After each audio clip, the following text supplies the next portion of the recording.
आज हम बात करेंगे अपने सीटेट के पीवाईक्यू में सीडीपी स्पेशल। चलिए स्टार्ट करते हैं। हमारा फर्स्ट क्वेश्चन है कि शिक्षा के अधिकार अधिनियम 2009 में शिक्षक के लिए प्रति सप्ताह यानी कि हर हफ्ते न्यूनतम कम से कम कितनी कार्य घंटों की संख्या है।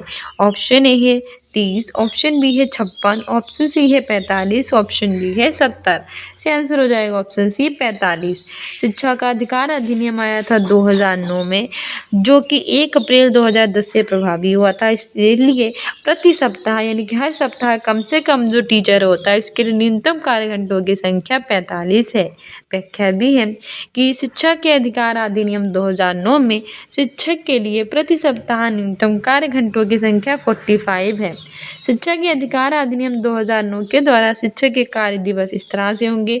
कक्षा 1 से लेकर 5 प्राइमरी लेवल प्राथमिक स्तर पर 200 कार्य दिवस होंगे, जिसमें 800 शैक्षणिक घंटे होंगे। वहीं 6 से 8 यानी कि माध्यमिक स्तर पर 220 कार्य दिवस होंगे और 1000 शैक्षणिक घंटे होंगे। इस तरह से प्रति सप्ताह न्यूनतम कम से कम कार्य घंटे 45 होंगे।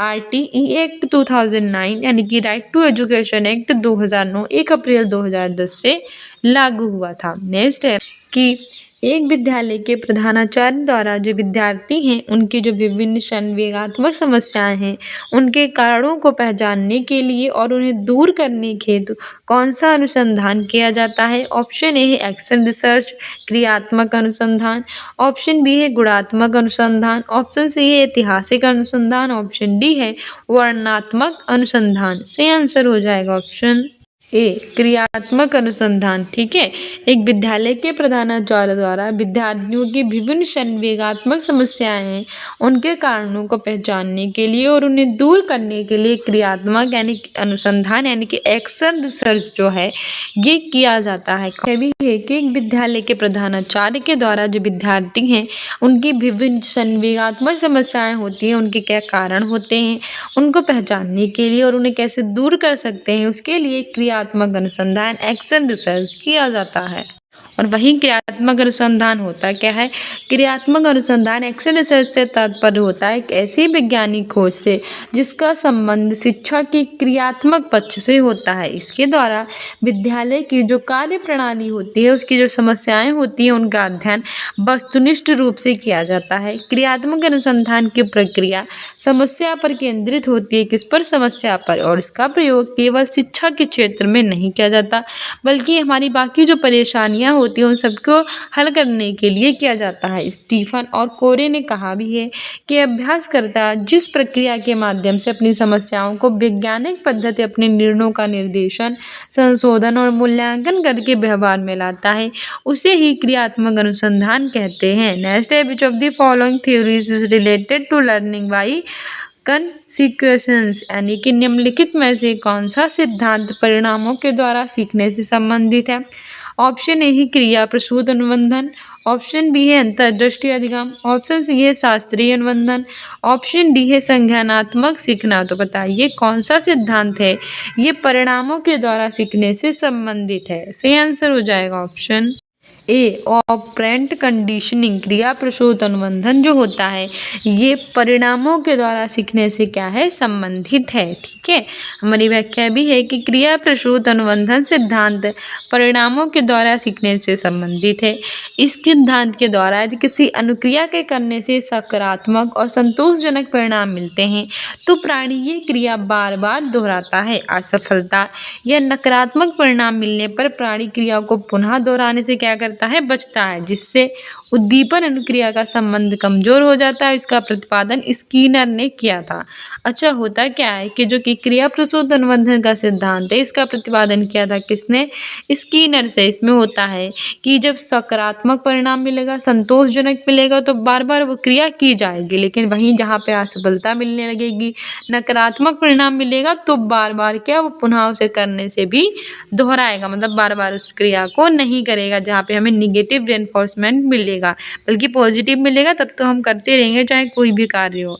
नेक्स्ट है कि जब हम वर्तमान स्कीमा का प्रयोग बाहरी जगत के विश्लेषण हेतु करते हैं तो उसे कहा जाता है। ऑप्शन ए है आत्मसात्मीकरण, ऑप्शन बी है संबंध, ऑप्शन सी है अनुकूलन और ऑप्शन डी है संतुलन। सही आंसर हो जाएगा ऑप्शन एसिमिलेशन आत्मसात्मीकरण। ठीक है, जब हम वर्तमान स्कीमा का प्रयोग बाहरी जगत के जो विश्लेषण होता है उसके लिए करते हैं तब उसे हम आत्मसात्मीकरण कहते हैं। आपसे पूछेगा कि जो आत्मसात्मीकरण है वो क्या होता है, तो हमारे वर्तमान स्कीमा का प्रयोग जब हम बाहरी जगत के लिए करते हैं तो हम उसे कहते हैं आत्मसात्मीकरण। हमारी व्याख्या भी है कि जब वर्तमान स्कीमा का प्रयोग बाहरी जगत के लिए करते हैं तो अब हम उसे आत्मसात्मीकरण कहते हैं। जो आत्मसात्मीकरण है वो एक नई वस्तु अथवा घटना को वर्तमान अनुभव में सम्मिलित करने की प्रक्रिया है।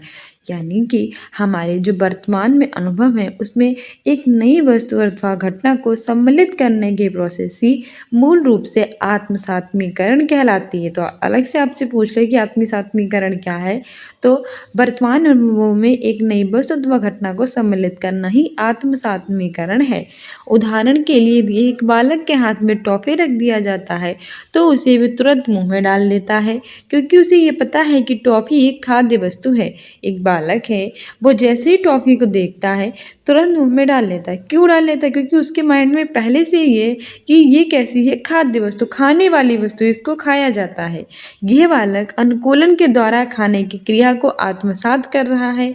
पियाजे के अनुसार अनुकूलन के अंतर्गत दो प्रक्रिया आती हैं। पहली होती है एसिमिलेशन आत्मसातीकरण, दूसरी होती है अकोमोडेशन समविष्टीकरण। ठीक है, दोनों इंपॉर्टेंट है, याद रखना। नेक्स्ट है कि निम्नलिखित में से कौन सी प्रक्षेपी परीक्षण की विशेषता नहीं है।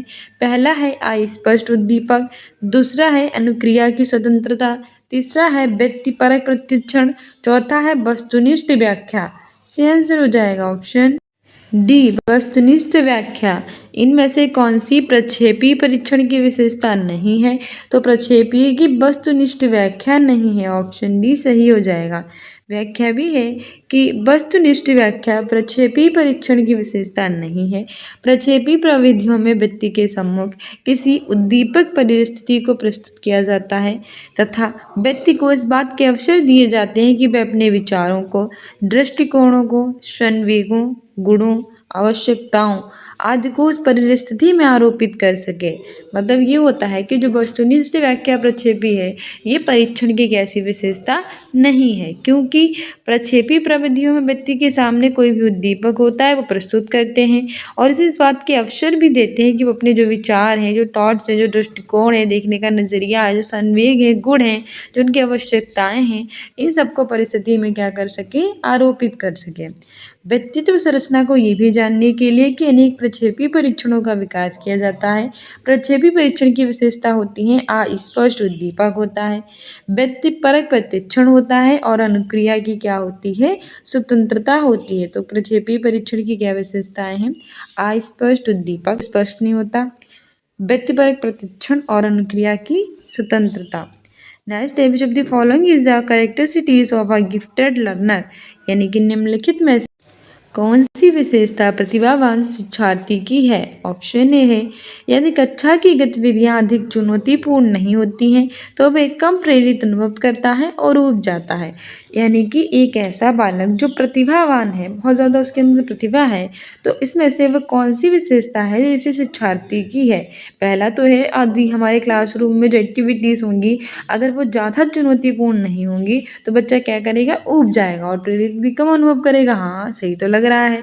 सेकेंड कह रहा है कि वे आक्रामक और कुंठित हो जाते हैं। नहीं, आक्रामक और कुंठित तो नहीं होते, वो उबाऊ महसूस कर सकते हैं, पर आक्रामक और कुंठित ये तो भैया प्रतिभाशाली बच्चों की नहीं होती, ये तो फिर जो माइंड से थोड़ा सा वीक होते हैं उनकी होती है, तो ये तो गलत हो जाएगा। थर्ड है कि वह रस्मी व्यवहार करता है, जिसे हाथ थपथपाना, हिलाना। नहीं, ये तो जो वे होते हैं जिन्हें डिसऑर्डर होता है बच्चों को, वो ये ऐसा करते हैं, वो हाथ थपथपाते हैं, हिलाते हैं, पर जो स्पेशल मतलब ये जो हमारे होते हैं प्रतिभावान वाली, उनकी ये विशेषता नहीं होती। फोर्थ है कि बहुत ही तुनक मिजाजी होते हैं। नहीं, तुनक मिजाजी भी बेचारे नहीं होते। सही आंसर ऑप्शन ए ही है। यदि कक्षा की गतिविधियां बहुत ज़्यादा चुनौतीपूर्ण नहीं होंगे तो वो प्रेरित कम अनुभव करेंगे और कैसे हो जाएंगे, ऊब जाएंगे। यानी कि वो प्रतिभाशाली है तो वो ये सोचते हैं कि नई नई चीज़ें हमारे सामने आती रही। वहीं प्रतिभाशाली बालक में कई विशेषताएं होती हैं, जैसे वह पढ़ने लिखने के प्रति बहुत ज़्यादा रुचि रखते हैं, कठिन विषयों में भी अपना इंटरेस्ट रखते हैं, संज्ञानात्मक क्रियाओं की योग्यता को अधिक तीव्र होती है। उनकी संज्ञानात्मक क्रियाओं की योग्यता कैसी होती है? अधिक तीव्र होती है, यानी कि तेज होती है। नेक्स्ट हमारा है कि विशेष आवश्यकता वाले बच्चों को शामिल करना। ऑप्शन है एक अवास्तविक लक्ष्य है, यानी कि जो विशेष आवश्यकता जिनके पास है ऐसे बच्चों को शामिल करना हमारा अवास्तविक लक्ष्य है। सेकेंड है विद्यालयों का भार बढ़ देगा, नहीं भार वगैरह क्यों बढ़ेगा, हम पर बर्डन आए तो कुछ नहीं है। थर्ड है कि शिक्षण के प्रति दृष्टिकोण विषय वस्तु और धारणा परिवर्तन की अपेक्षा रखेगा। फोर्थ है जिनमें अक्षमता ना हो उन बच्चों के लिए हानिकारक होती है। नहीं, सही आंसर हो जाएगा ऑप्शन सी कि विशेष आवश्यकता वाले बच्चों को शामिल करना शिक्षण के प्रति दृष्टिकोण विषय वस्तु और धारणा परिवर्तन की क्या करता है, अपेक्षा करता है। कि विशेष आवश्यकता वाले बच्चों को शामिल करना समावेशन का सिद्धांत कहलाता है। समावेशन का सिद्धांत कहता है कि दिव्यांग बच्चों को नियमित कक्षाओं और गतिविधियों में शामिल लेना चाहिए, जैसे कि उनकी उम्र के सामान्य बच्चे करते हैं। पूर्ण समावेशन का मजबूत विश्वास उन दिव्यांग बच्चों पर जोर देता है जो कि नियमित कक्षाओं में भाग लेते हैं। वे सामान्य बच्चों के संपर्क में आने के कारण अपनी किशोरावस्था और वयस्क आयु में दुनिया को संभालने के लिए बेहतर रूप से सुसज्जित होंगे। इसीलिए शिक्षण के प्रति मनोभाव, विषय वस्तु और धारणा या दृष्टिकोणों में परिवर्तन यानी चेंजेस लाने की क्या होती है, आवश्यकता होती है। नेक्स्ट है कि समस्या समाधान नहीं है। इनमें से ऐसा कौन सा है जो समस्या समाधान प्रॉब्लम सॉल्विंग नहीं है। ऑप्शन ए है लक्षणोन्मुखी, ऑप्शन बी है एक कौशल जो कि सीखा जा सकता है और जिसका अभ्यास कर सकते हैं। थर्ड है कि समझ और क्रमिक चरणों के प्रयोग पर आधारित है। फोर्थ है कि संगीत संबंधी योग्यता के बारे में, तो बताइए कौन सा लक्षणोन्मुख नहीं है, तो यही नहीं होगा।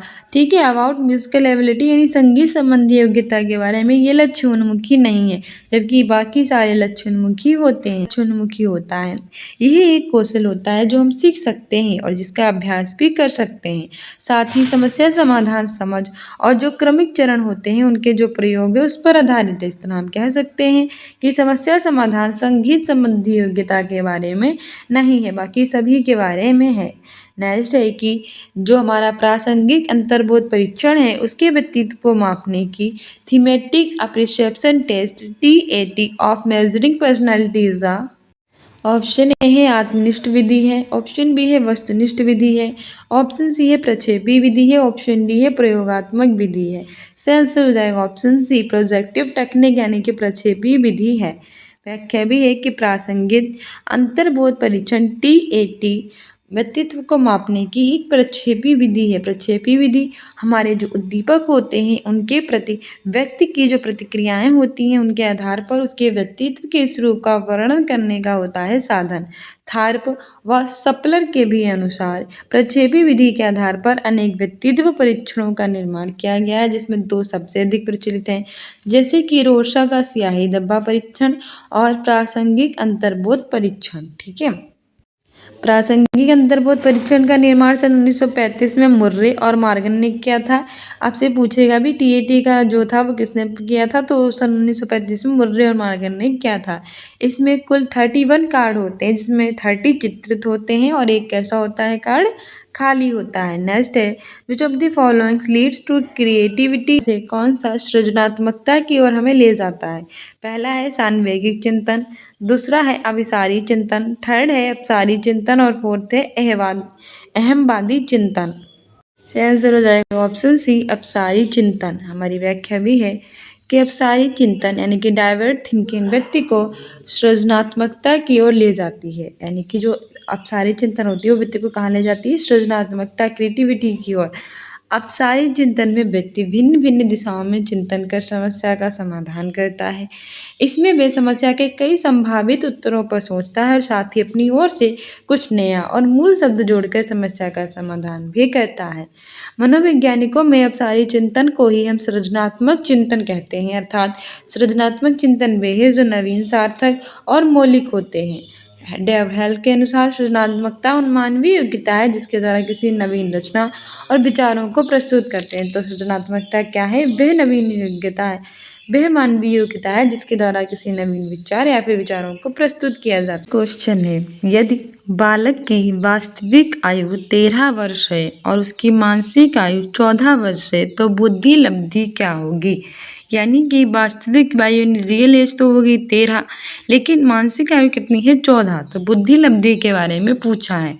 ऑप्शन ए है 112.50, ऑप्शन बी है 107.69, ऑप्शन सी है 110.25 और ऑप्शन डी है कि 100.50। तो सही आंसर बताइए कौन सा हो जाएगा? तो सही आंसर हो जाएगा ऑप्शन बी 107.69 यानी कि 69। यदि बालक की वास्तविक आयु है 13 और मानसिक आयु है 14, तो उसकी बुद्धि लब्धि जो है 107.69 हो जाएगी। कैसे? क्योंकि जो बुद्धि लब्धि होती है वो मानसिक आयु बटा वास्तविक आयु मल्टीप्लाई 100 होती है। एक बार आपसे पूछा भी गया था कि बुद्धि लब्धि का फॉर्मूला क्या है, तो ऊपर होती है मानसिक आयु, नीचे होती है वास्तविक आयु और मल्टीप्लाई किससे किया जाता है? 100 से किया जाता है। क्वेश्चन में हमसे कहा गया था कि व्यक्ति की मानसिक आयु है 14, तो पहले 14 लिखेंगे, वास्तविक आयु है 13 तो बटा 13 लिखेंगे, मल्टीप्लाई हम 100 से करेंगे तो हमारा 107.69 आ जाएगा। 1912 में जो जर्मन मनोवैज्ञानिक थे विलियम स्टर, उन्होंने बुद्धि लब्धि का संप्रत्यय विकसित किया था। तो बुद्धि लब्धि का संप्रत्यय किसने विकसित किया था? 1912 में जर्मन के मनोवैज्ञानिक थे विलियम स्टर्न। हमारा नेक्स्ट क्वेश्चन है कि सीखने का क्लासिकल कंडीशनिंग सिद्धांत किसने प्रतिपादित किया था? ऑप्शन ए है स्किनर ने, ऑप्शन बी है पावलोव ने, ऑप्शन सी है थॉर्नडाइक ने और ऑप्शन डी है कोहलबर्ग ने। तो बताइए सीखने का जो क्लासिकल कंडीशनिंग सिद्धांत था वो किसने प्रतिपादित किया था? तो सही आंसर इसमें हो जाएगा ऑप्शन बी पावलोव ने। ठीक है, सीखने का जो क्लासिकल कंडीशनिंग सिद्धांत था जो पावलोव ने दिया था, याद रखना अगर क्लासिकल की बात की जाए तो पावलोव ने दिया था। इन्होंने कुत्ते पर किया था और कुत्ते जो होते हैं वो क्लासिकल होते हैं, ऐसे कुछ याद कर लेना। तो जो सीखने का क्लासिकल सिद्धांत था वो दिया था पावलोव ने और इन्होंने किस पे प्रयोग किया था? कुत्ते पे प्रयोग किया था। और थॉर्नडाइक ने किस पे किया था? बिल्ली पे। ये भी याद रखना, हमारी व्याख्या भी है कि सीखने का क्लासिकल कंडीशनिंग सिद्धांत पावलोव ने प्रतिपादित किया। पावलोव ने सबसे पहले उद्दीपक और अनुक्रिया के संबंध को अनुबंध के द्वारा व्यक्त किया और इस सिद्धांत के मूल में ये तथ्य है कि अस्वाभाविक उद्दीपन के प्रति स्वाभाविक उद्दीपन के समान होने वाली जो अनुक्रिया है वो शास्त्रीय अनुबंध होती है। इन्होंने क्या कहा था कि अस्वाभाविक उद्दीपन के प्रति जो स्वाभाविक उद्दीपन के समान होने वाली अनुक्रिया है वो कैसी होती है? शास्त्रीय अनुबंधन होती है। ठीक है, हमारा नेक्स्ट क्वेश्चन है कि बाल अपराध का कारण है, यानी कि जो बाल अपराध होता है, बच्चे जो इतना अपराध करते हैं उनके कारण क्या होते हैं? ऑप्शन ए है कि माता पिता में अनबन रहना, यानी माता पिता आपस में हमेशा लड़ते रहते हैं इसीलिए बाल अपराध होते हैं।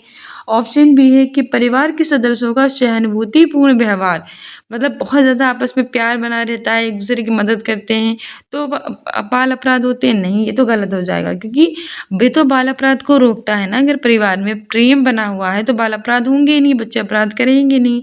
वहीं अगर माता पिता में अनबन रहेगी, आपस में कलह करते रहेंगे तो फिर बच्चा मजबूर होकर अपराध करने पे हो जाता है। जैसे कि कोई दारू होती है, मुख्य कारण है शराब सिगरेट है, ये ज़्यादा से ज़्यादा पिया जाता है तो उस परिवार में हमेशा अनबन बनी रहती है और बाल अपराधी जन्म लेते रहते हैं।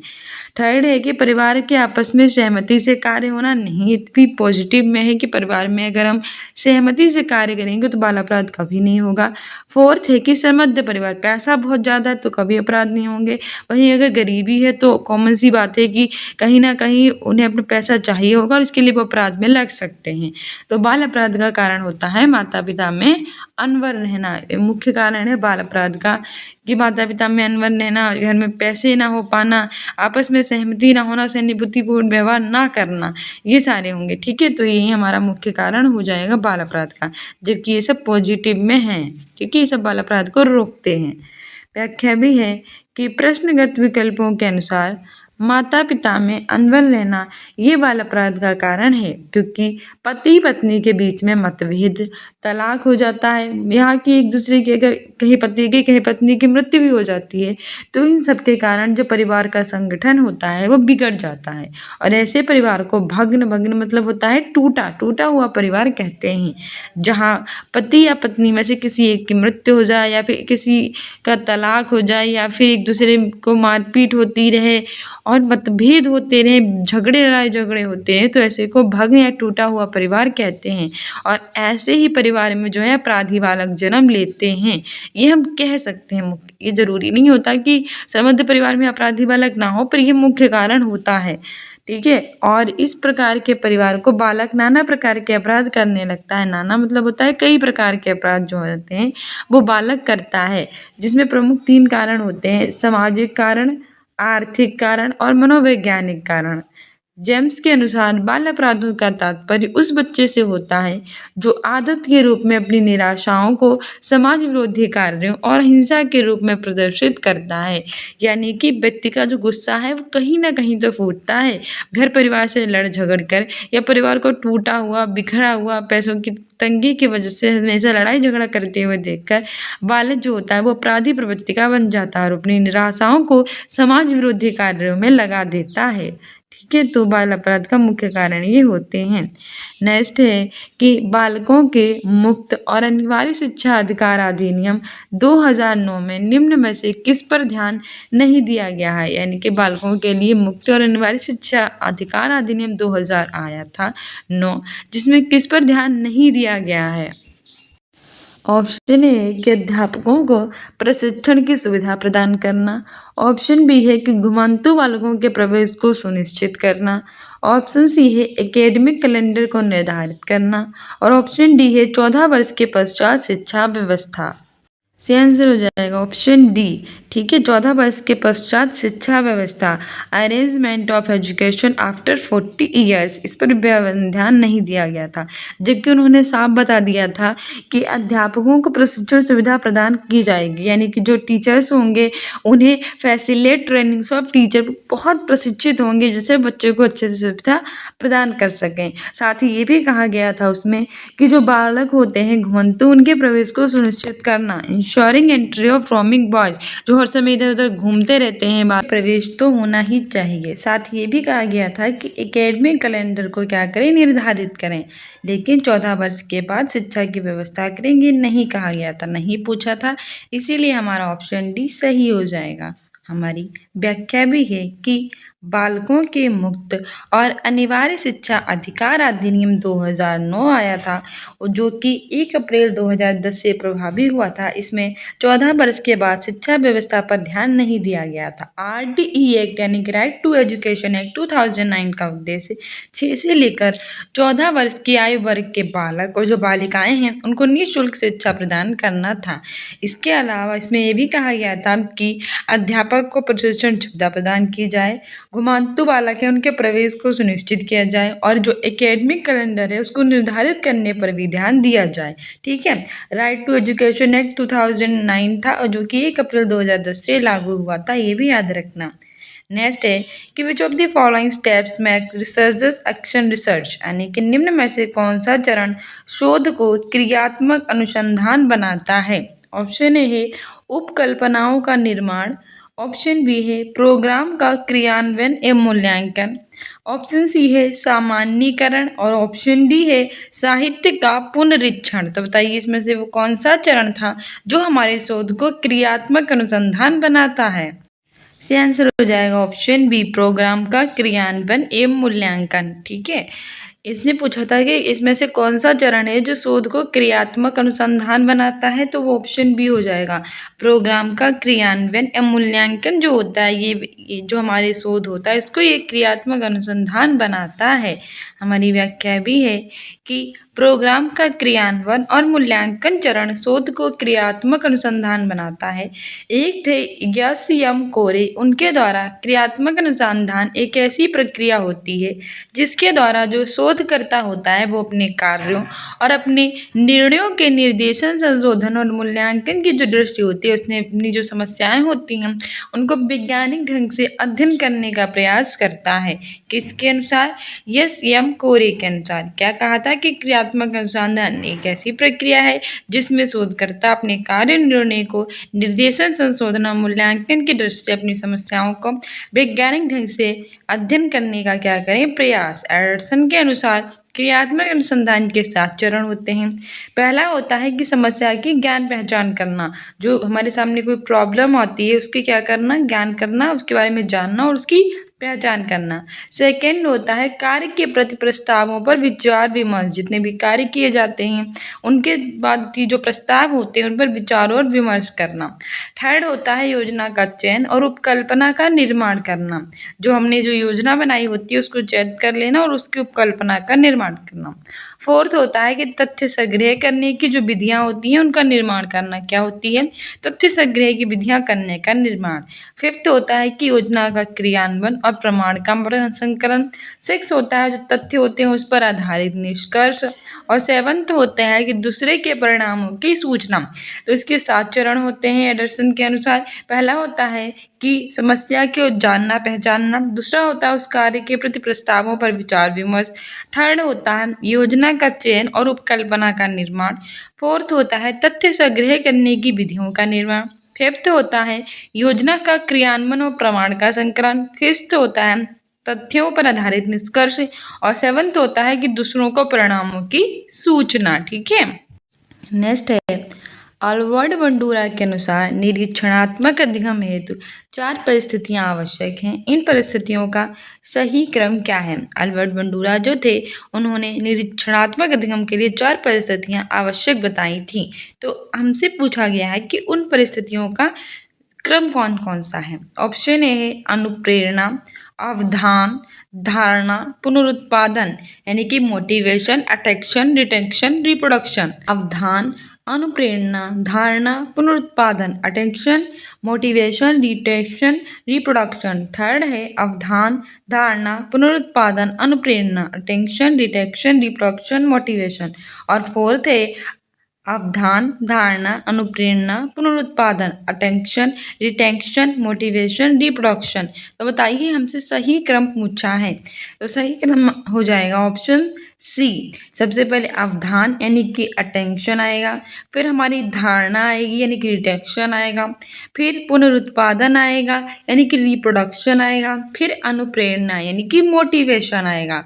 तो हमारा सही क्रम पूछा है तो ऑप्शन सी ही हो जाएगा, ए आर आर यम। ठीक है, कौन सा होगा? ए आर आर यम।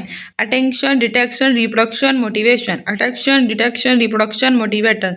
अवधान, धारणा, पुनरुत्पादन, अनुप्रेरणा। अवधान, धारणा, पुनरुत्पादन, अनुप्रेरणा। ठीक है, ए आर आर एम ये आएगा। ऑप्शन सी बिल्कुल ठीक है। हमारी व्याख्या भी है कि अल्बर्ट बंडूरा के अनुसार निरीक्षणात्मक अधिगम के लिए 4 परिस्थितियां जरूरी होती हैं जो कि अवधान, धारणा, पुनरुत्पादन और अभिप्रेरणा होती है।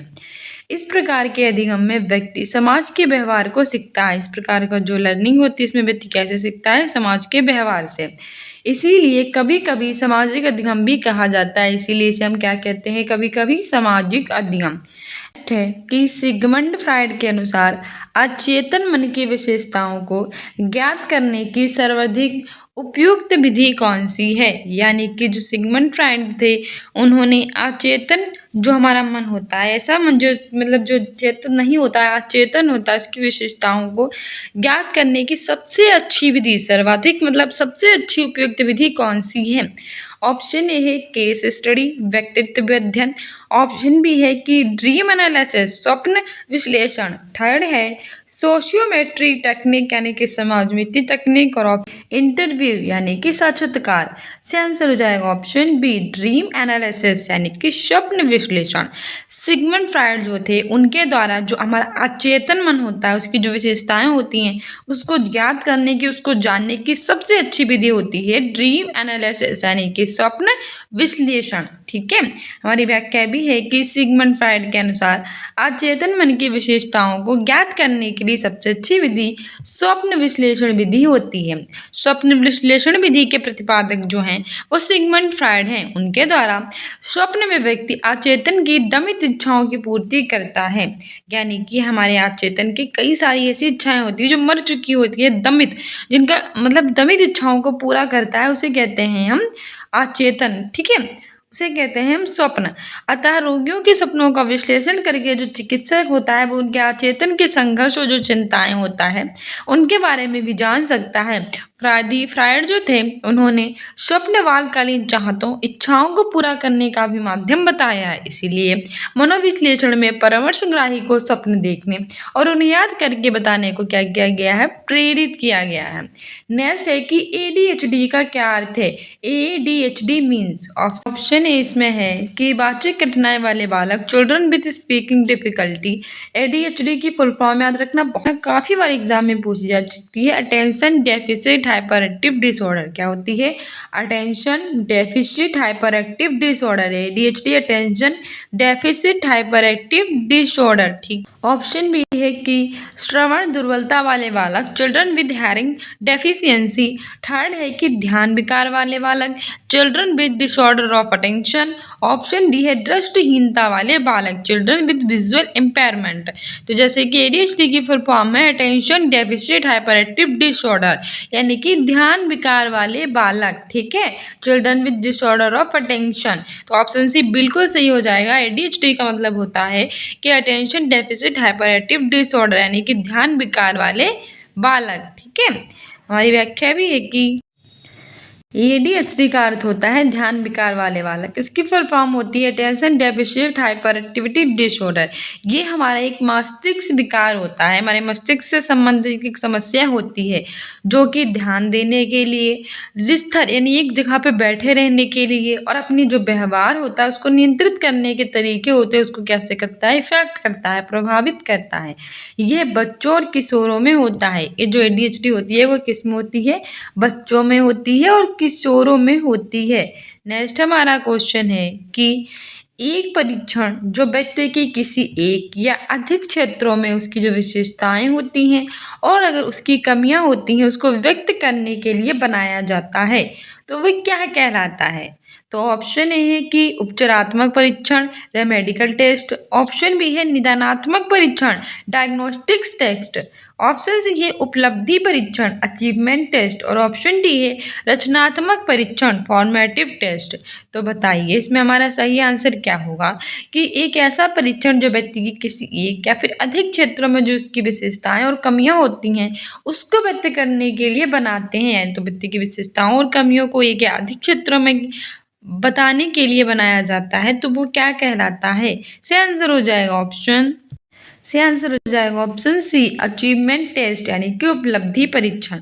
एक ऐसा परीक्षण जो किसी व्यक्ति की एक या फिर अधिक क्षेत्रों में जो उसकी विशेषताएं और कमियां हैं उनको, विशेषताएं और कमियों को एक या अधिक क्षेत्रों में व्यक्त करने के लिए जो बनाते हैं उसे उपलब्धि यानी कि अचीवमेंट कहलाते हैं, यानी कि उपलब्धि परीक्षण, अचीवमेंट टेस्ट उसे कहते हैं। ठीक है, तो आपसे पूछे उपलब्धि परीक्षण क्या होता है, तो वे परीक्षण जो किसी एक के अधिक क्षेत्रों में व्यक्ति की विशेषताओं और कमियों को व्यक्त करने के लिए बनाया जाता है। ठीक है, हमारी व्याख्या भी है कि एक परीक्षण जो किसी एक या फिर अधिक क्षेत्रों में उसकी विशेषताओं और जो उसकी कमियां होती हैं उनको व्यक्त करने के लिए बनाया जाता है तो वही उपलब्धि परीक्षण कहलाता है। जो फ्रीमैन थे उनके अनुसार उपलब्धि परीक्षण वह विकल्प है जो कि एक विशेष या फिर पाठ्यक्रम के विभिन्न विषयों के ज्ञान, समझ और कौशल का मापन करता है। तो उनके अनुसार उपलब्धि परीक्षण वह विकल्प होता है जो कि एक या फिर विशेष या पाठ्यक्रम के विभिन्न विषयों के ज्ञान, समझ और कौशल का क्या करता है, मापन। उपलब्धि परीक्षण 3 प्रकार की होती हैं, जैसे कि लिखित परीक्षण, मौखिक परीक्षण और प्रयोगात्मक परीक्षण। उपलब्धि परीक्षण के कितने प्रकार होते हैं, 3 होते हैं। कौन कौन से होते हैं, लिखित परीक्षण होता है, मौखिक परीक्षण होता है और प्रयोगात्मक परीक्षण भी होता है। नेक्स्ट है कि भारतीय संविधान में कौन से संशोधन के द्वारा शिक्षा का अधिकार सम्मिलित किया गया? ऑप्शन ए है 86वां संविधान संशोधन, ऑप्शन बी है 74वां संविधान संशोधन, ऑप्शन सी है 89 यानी 89वां संविधान संशोधन और ऑप्शन डी है 91 यानी कि 91वां संविधान संशोधन। तो बताइए हमारे भारत के संविधान में कौन सा संशोधन हुआ था जिसने शिक्षा के अधिकार को सम्मिलित किया था? तो मैंने आपको कई बार बताया है कि 86वां संविधान संशोधन हुआ था 2002 में। 86वें संविधान संशोधन 2002 में शिक्षा का जो अधिकार था वो सम्मिलित किया गया था। व्याख्या भी है कि भारत के संविधान में 86वां संविधान संशोधन जो था वो शिक्षा के अधिकार को सम्मिलित किया गया था। 12 दिसंबर 2002 को भारत के संविधान में 86वां संविधान संशोधन हुआ और इसे आर्टिकल 21A यानी कि 21K में जोड़ा गया। आर्टिकल 21A शिक्षा के अधिकार को मूल अधिकार का दर्जा दिया गया, यानी कि पहले शिक्षा का अधिकार मूल अधिकार नहीं था, लेकिन 86वें संविधान संशोधन 2002 के द्वारा इसे 21K में जोड़कर मूल अधिकार बना दिया गया। तो किसमें है, कौन सा संविधान संशोधन हुआ था? 86वां। कब हुआ था? 2002 में। कौन सी तारीख को हुआ था? तो 12 दिसंबर। कब हुआ था? 12 दिसंबर। सब याद रखते हैं कि 86वां संविधान 2002, लेकिन कोई याद नहीं रखता तारीख। तो आप एक एक्स्ट्रा पॉइंट गेट कर सकते हैं अगर पूछा जाए कि 86वां संविधान संशोधन कब हुआ था, तो 86वां संविधान संशोधन 2002 12 दिसंबर को हुआ था। ठीक है, इसमें 21K में जोड़कर इसे मूल अधिकार बना दिया गया था शिक्षा को। नेक्स्ट है कि बाल केंद्रित शिक्षण विधि का अर्थ है child centered pedagogy means. Option A है कि बच्चों को शिक्षा का अनुसरण और अनुकरण करने के लिए कहना, asking the children to follow and imitate the children. तो बाल केंद्रित शिक्षण विधि होती क्या है कि हम जो बच्चे होते हैं उनसे ये कहें कि आप शिक्षा का अनुसरण या अनुकरण करो। सेकंड है कि बच्चों को पूर्ण स्वतंत्रता दे देना। थर्ड है कि बच्चों को नैतिक शिक्षा देना और फोर्थ है कि बच्चों की अभिव्यक्ति और उनकी सक्रिय भागीदारी को महत्व देना। तो ये तो फिर बहुत ही इजी क्वेश्चन है कि बाल केंद्रित शिक्षा वही होती है जहाँ बच्चों की अभिव्यक्ति और उनकी सक्रिय भागीदारी को क्या दिया जाए, महत्व दिया जाए। ठीक है, तो ऑप्शन डी बिल्कुल सही हो जाएगा। Giving importance to children's voices and their active participation, that's called child centered pedagogy. ठीक है, बाल केंद्रित जो शिक्षा होती है, चाइल्ड सेंटर्ड जो एजुकेशन होती है या बाल केंद्रित जो पेडागोजी होता है, उसका मतलब यही होता है कि बच्चों की अभिव्यक्ति और उसकी सक्रिय भागीदारी को महत्व दें। बाल केंद्रित शिक्षण विधि का मतलब क्या होता है? बाल केंद्रित शिक्षण विधि का मतलब होता है कि बच्चों की अभिव्यक्ति और उनकी सक्रिय भागीदारी को महत्व दें। बालक के मनोविज्ञान को समझते हुए शिक्षण की व्यवस्था करना और उसकी अधिगम संबंधी कठिनाइयों को दूर करना ही बाल केंद्रित शिक्षण कहलाता है। यानी कि जो बच्चे का मनोविज्ञान होता है उसको अच्छे से समझें और उसकी शिक्षा की अच्छे से व्यवस्था करें और उसके अधिगम यानी कि उसकी लर्निंग में उसको सीखने में से कई सारी प्रॉब्लम्स भी आती है, उनको दूर करें और वही हमारी बाल केंद्रित शिक्षा कहलाती है। अर्थात बालक के जो इंटरेस्ट होते हैं, जो रुचियाँ होती हैं, जो प्रवृत्तियाँ होती हैं, जो उनकी क्षमताएं होती हैं, जो एबिलिटीज़ होती हैं, उनको ध्यान में रखकर ही शिक्षा प्रदान करना बाल केंद्रित शिक्षा होता है। बाल केंद्रित शिक्षा में खेल खेल में और गतिविधियों के माध्यम से बच्चों को ज्ञान देते हैं। हम ये नहीं करते कि उन पर बहुत ज़्यादा एक साथ बर्डन डालें, इनमें लर्निंग बाय डूइंग करके वो सीखते हैं, वो खेल खेल के माध्यम से ही सीखते हैं। इसके अलावा इसमें जो बच्चे होते हैं उनको अधिक से अधिक अभिव्यक्ति का भी अवसर दिया जाता है, यानी कि बच्चे अपने आप को ज़्यादा से ज़्यादा एक्सप्रेस कर सकें, अपने बारे में अच्छे से बता सकें, तो वही हो जाता है बाल केंद्रित शिक्षा, यानी बच्चे ही होते हैं सेंटर में। नेक्स्ट है रेविन प्रोग्रेसिव मैट्रिसेस का प्रयोग देश के मापन के लिए किया जाता है। यानी कि जो रेविन प्रोग्रेसिव मैट्रिसेस है उसका प्रयोग हम किसको मापने के लिए करते हैं? ऑप्शन ए पर्सनैलिटी को यानी कि व्यक्तित्व को, ऑप्शन बी है लर्निंग यानी कि अधिगम को, ऑप्शन सी है इंटेलिजेंस यानी कि बुद्धि को और ऑप्शन डी है क्रिएटिविटी यानी कि सृजनात्मकता को। से आंसर हो जाएगा ऑप्शन सी इंटेलिजेंस यानी कि बुद्धि को। रेविन प्रोग्रेसिव मैट्रिसेस का प्रयोग हम इंटेलिजेंस यानी कि बुद्धि को मापने के लिए करते हैं। हमारी व्याख्या भी है कि रेविन प्रोग्रेसिव मैट्रिसेस का प्रयोग हमारी बुद्धि को मापने के लिए किया जाता है। रेबिन प्रोग्रेसिव मेट्रिक्स का अशाब्दिक परीक्षण होता है जो कि आमतौर पर सामान्य मानव बुद्धि और अमूर्त जो तर्क होते हैं उनको मापने के लिए प्रयोग किया जाता है। ठीक है, तो ऑप्शन हमारा सी बिल्कुल सही हो जाएगा। नेक्स्ट है according to Vygotsky children learns, यानी कि वाइगोत्स्की के अनुसार बालक कैसे सीखते हैं। ऑप्शन ए है बाय इमिटेशन, यानी कि अनुकरण के माध्यम से। ऑप्शन बी है कि वयस्कों और समवयस्कों के साथ परस्पर क्रिया से, by interacting with adults and peers. Option C है जब पुनर्वलन प्रदान किया जाता है, व्हेन रेनफोर्समेंट इज ऑफर्ड। और ऑप्शन डी है परिपक्व होने से, बाई मैच्योरेशन। तो सही आंसर हो जाएगा ऑप्शन बी वयस्कों और जो समवयस्कों होते हैं उनके साथ परस्पर क्रिया से। तो वाइगोत्स्की के अनुसार बालक कैसे सीखते हैं, तो वाइगोत्स्की के अनुसार बालक वयस्कों और समवयस्कों के साथ परस्पर क्रिया करने से सीखते हैं, by interacting with adults and peers. ठीक है, ऑप्शन बी बिल्कुल ठीक हो जाएगा। हमारी व्याख्या भी है कि वाइगोत्स्की के अनुसार बालक वयस्कों और समवयस्कों के साथ परस्पर क्रिया से सीखते हैं। वाइगोत्स्की के अनुसार जो बालक होते हैं उनका विकास समाज के द्वारा अर्थात समाज के अंतःक्रिया के द्वारा बालक ज्ञान को अर्जित करता है। बालक वयस्कों और समवयस्कों के साथ परस्पर अंतःक्रिया से सीखता है। बालक का जो सामाजिक अंतःक्रिया के फलस्वरूप उसका शारीरिक, संज्ञानात्मक, सामाजिक विकास होता है और ये अधिगम को एक सामाजिक गतिविधि भी मानता है। इनके द्वारा विकास कैसे होता है, दूसरों के द्वारा होता है। ठीक है, किस मनोवैज्ञानिक के द्वारा सर्वप्रथम बुद्धि परीक्षण का निर्माण किया गया, यानी इनमें से वो कौन से मनोवैज्ञानिक थे जिसने सबसे पहले बुद्धि परीक्षण का निर्माण किया था। ऑप्शन ए है बैक्सलर, ऑप्शन बी है विने, ऑप्शन सी है स्पीयरमैन, ऑप्शन डी है केटर। से आंसर हो जाएगा ऑप्शन बी विने। ठीक है, विने एक मनोवैज्ञानिक थे और इनके द्वारा सबसे पहले हमारी बुद्धि परीक्षण का निर्माण किया गया था। तो सबसे पहले कौन से मनोवैज्ञानिक के द्वारा बुद्धि परीक्षण का निर्माण किया गया, तो ऑप्शन बी सही हो जाएगा विने। हमारी व्याख्या भी है कि सर्वप्रथम जो थे मनोवैज्ञानिक विने, उनके द्वारा बुद्धि के परीक्षण का निर्माण किया गया। इन्होंने 1905 में विने तथा थियोडर साइमन ने औपचारिक रूप से बुद्धि का मापन सफल परीक्षण किया। यानी कि विने और साइमन जो थे उन्होंने कब किया था, 1905 में किया था। 1908 में अपनी मापनी का संशोधन करते हुए उन्होंने मानसिक आयु का संप्रत्याय किया, जबकि 1912 में स्टर्न ने बुद्धि लब्धि का संप्रत्याय परीक्षण किया था। तो स्टर्न ने बुद्धि लब्धि परीक्षण कब किया, 1912 में। नेक्स्ट है एक शिक्षक के द्वारा प्रतिभाशाली बालकों के उत्थान हेतु कौन सा प्रयास किया जाएगा। यानी कि जो टीचर होता है उनके द्वारा जो प्रतिभाशाली बालक होते हैं, बहुत अच्छे बालक, बहुत मतलब होशियार होते हैं, प्रतिभाशाली होते हैं, उनके उत्थान के लिए, उन ऊपर बढ़ाने के लिए हम कौन सा प्रयास कर सकते हैं। ऑप्शन ए है कि पढ़ाने की धीमी गति, slow to teach. Option B है विशिष्ट कक्षाएं और प्रोत्साहन, special classes and motivation. Option C है पनिश देम, उन्हें दंड देना। ऑप्शन सी है इग्नोरिंग देम, उन पर ध्यान नहीं देना। कितने निगेटिव हैं हमारे आंसर्स। तो सबसे पहले एक जो टीचर है उसको प्रतिभाशाली बालक को आगे बढ़ाना है तो वो विशिष्ट कक्षाएं और प्रोत्साहन का प्रयास कर सकता है, स्पेशल क्लासेस एंड मोटिवेशन। ठीक है, पढ़ाने की धीमी गति होगा नहीं, क्योंकि अगर स्लो टू टीच यानी पढ़ाने में बहुत धीमा करेंगे तो वो बोर फील करेंगे।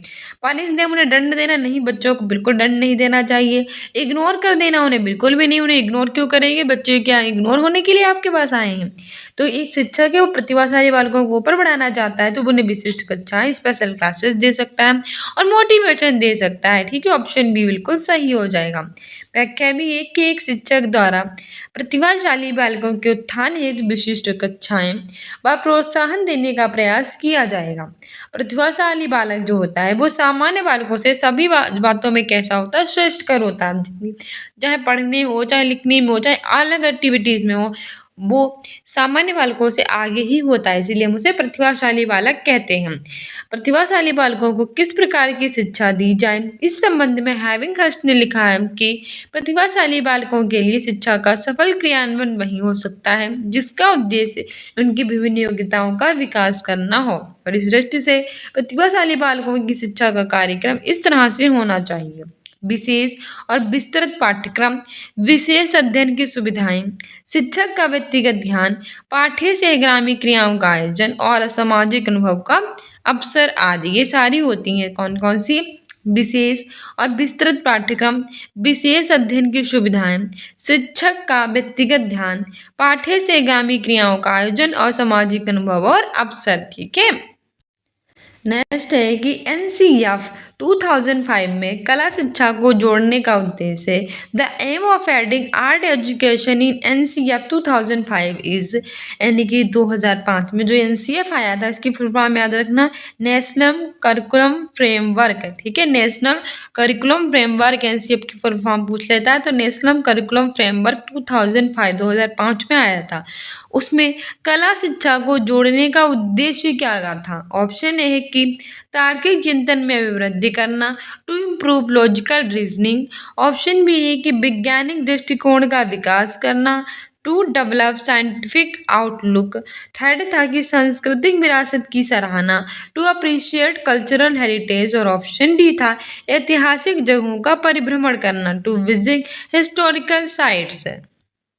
से आंसर हो जाएगा option C, to appreciate culture heritage, यानी कि जो हमारी सांस्कृतिक विरासत होती है उसकी क्या करना?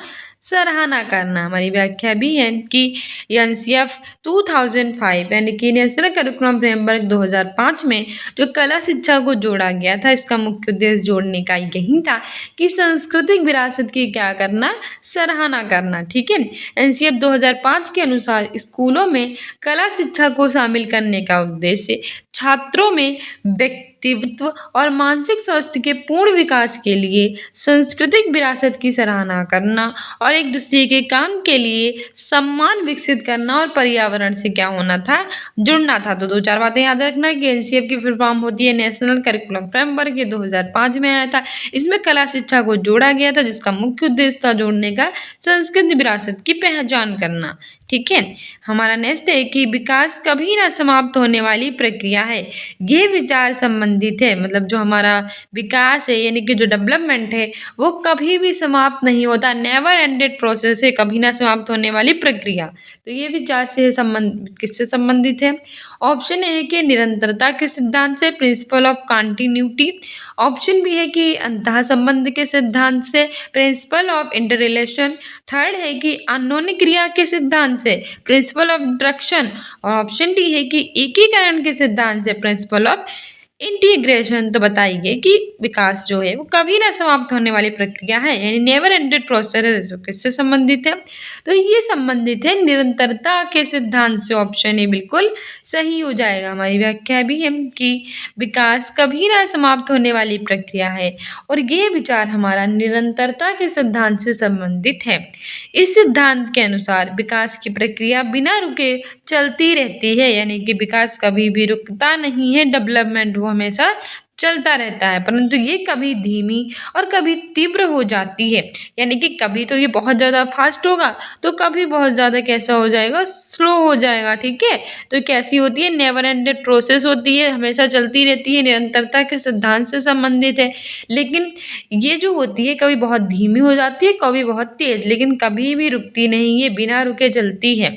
जैसे कि 3 वर्ष में बालक का विकास की प्रक्रिया बहुत ज़्यादा तीव्र होती है और उसके बाद कैसी हो जाती है? स्लो हो जाती है, यानी कि धीरे हो जाती है। नेक्स्ट है कि विच of the following is not a component of intelligence. निम्नलिखित में से कौन सा बुद्धि का घटक नहीं है? ऑप्शन ए है लॉजिकल थिंकिंग, तार्किक चिंतन। ऑप्शन बी है वोकेशनल चॉइसेस यानी कि व्यावसायिक रुचियाँ। ऑप्शन सी है मेमोरी, स्मृति। ऑप्शन डी है लर्निंग फ्रॉम एक्सपीरियंसेस यानी अनुभवों से सीखना। तो इसमें हमारा सही आंसर हो जाएगा ऑप्शन बी, व्यावसायिक रुचियाँ।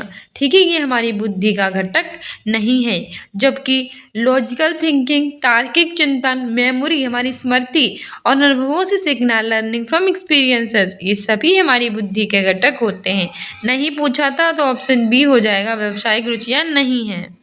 हमारी व्याख्या भी है कि व्यावसायिक रुचियाँ हमारी बुद्धि का घटक नहीं है, जबकि स्मृति, तार्किक चिंतन, अनुभवों से सीखना ये सभी बुद्धि के घटक हैं। बुद्धि का जो प्रयोग था वो साधारणतः तीव्र गति से सीखने, समझने, अच्छे से स्मरण करने, तार्किक चिंतन, इन सभी गुणों के लिए किया जाता है। तो कौन कौन से बुद्धि के प्रकार होते हैं? स्मृति, तार्किक चिंतन, अनुभवों से सीखना। कौन सा नहीं होता है? व्यावसायिक रुचियां। बुद्धि का प्रयोग तीव्र गति से सीखने, समझने, अच्छे से स्मरण करने के लिए और तार्किक चिंतन, इन सभी गुणों के लिए करते हैं। नेक्स्ट है कि निम्नलिखित में से बालक की कौन सी प्रक्रिया मनोगत्यात्मक नहीं है? Which of the following is not a psychomotor activity of a child? Option a thinking यानी कि सोचना, ऑप्शन बी है राइटिंग यानी कि लिखना, ऑप्शन सी है थ्रोइंग अ बॉल यानी कि गेंद को फेंकना, ऑप्शन डी है प्लेइंग यानी कि खेलना। तो बताइए कौन सी मनोगत्यात्मक नहीं है? आंसर हो जाएगा ऑप्शन है थिंकिंग यानी कि सोचना।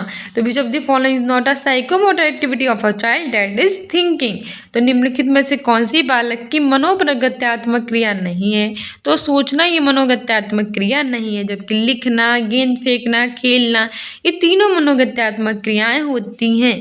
ठीक है, हमारी व्याख्या भी है कि सोचना मनोगत्यात्मक प्रक्रिया नहीं है, जबकि गेंद को फेंकना, लिखना और खेलना ये मनोगत्यात्मक प्रक्रिया है।